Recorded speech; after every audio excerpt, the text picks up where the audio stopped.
पेण शहरातून खोपोलीकडे जाणाऱ्या गणपतीवाडी बस थांब्याजवळ बुधवारी 19 नोव्हेंबर रोजी भीषण अपघात झाला।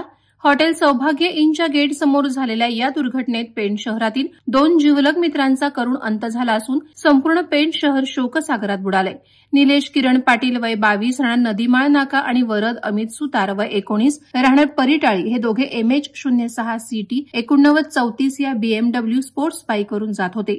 अचानक झालेल्या अपघातात दोघंही गंभीर जखमी झाले। त्यांना तात्काळ पेण उपजिल्हा रुग्णालयात नेण्यात आलं, मात्र डॉक्टरांनी त्यांना मृत घोषित केलं। या बातमीनं कुटुंबियांवर आणि मित्रांवर दुःखाचा डोंगर कोसळला। अपघाताची माहिती मिळताच पेण पोलीस तत्काळ घटनास्थळी दाखल झाले। त्यांनी संपूर्ण परिस्थितीचा आढावा घेतला असून अपघाताचं नेमकं कारण मात्र अद्याप स्पष्ट झालं नाही।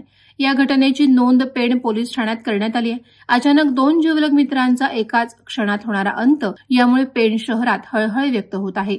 मित्रपरिवार, नातेवाईक आणि संपूर्ण शहर या घटनेनं व्यथित झालंय। वादळवारा लाईव्हसाठी किरण बांधणकर, पेण। नवी मुंबई व रायगड जिल्ह्यातील ताज्या बातम्या आणि घडामोडींसाठी सबस्क्राईब करा वादळवारा लाईव्ह चॅनल आणि दाबा बेल आयकॉन।